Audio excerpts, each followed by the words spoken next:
বাংলাদেশের প্রযুক্তি প্রেমীদের অপেক্ষার অবসান ঘটেছে। বহুল প্রতীক্ষিত অ্যাপলের ফ্ল্যাগশিপ স্মার্টফোন আইফোন 17 সিরিজ অবশেষে আনুষ্ঠানিকভাবে দেশের বাজারে উন্মোচিত হয়েছে। এই আগমনকে ঘিরে রাজধানী ঢাকার বিটিআই ল্যান্ডমার্ক ভবনে এক বিশেষ অনুষ্ঠানের আয়োজন করা হয়। এই ফোনগুলোর আগমন বাংলাদেশের উচ্চ ক্ষমতা সম্পন্ন স্মার্টফোন বাজারে এক নতুন উন্মাদনা তৈরি করেছে।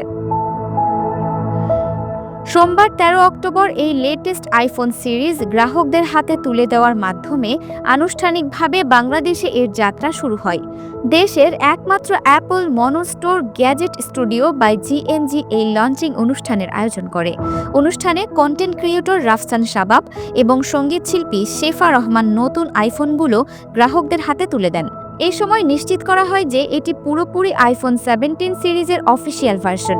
ক্রেতারা এখন এই নির্দিষ্ট স্থান থেকে বিশেষজ্ঞ সহায়তার পাশাপাশি আইফোন অ্যাক্সেসরিজ এবং অফিসিয়াল সার্ভিস গ্রহণ করতে পারবেন। অফিসিয়াল পণ্য কেনার এই সুবিধাটি গ্রাহকদের জন্য নিরাপত্তা ও আস্থা নিশ্চিত করে। আইফোন 17 বেজ মডেল 256GB ১,৭৯,৯৯৯ টাকা। আইফোন 17 এয়ার 256GB 2,09,999 টাকা। আইফোন 17 প্রো 256GB 2,29,999 টাকা। আইফোন 17 প্রো ম্যাক্স 256GB 2,44,999 টাকা।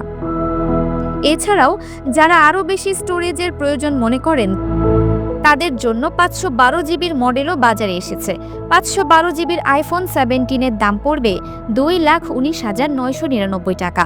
অন্যদিকে 512GBর আইফোন 17 এয়ারের দাম রাখা হয়েছে 2,29,999 টাকা। 512GB স্টোরেজের আইফোন 17 প্রো এর মূল্য 2,69,999 টাকা এবং সবচেয়ে প্রিমিয়াম মডেল আইফোন 17 প্রো ম্যাক্সের 512GBর দাম পড়বে 2,89,999 টাকা। এই উচ্চ মূল্য সত্ত্বেও প্রিমিয়াম প্রযুক্তির প্রতি বাংলাদেশের প্রযুক্তিপ্রেমীদের আগ্রহ লক্ষণীয়।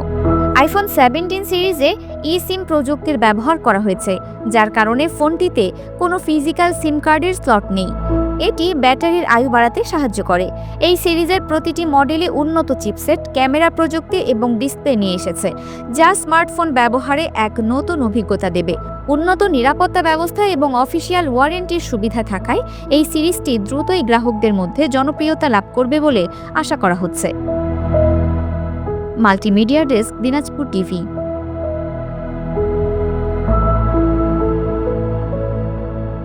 দিনাজপুর টিভি মানুষের জীবনের কথা বলে।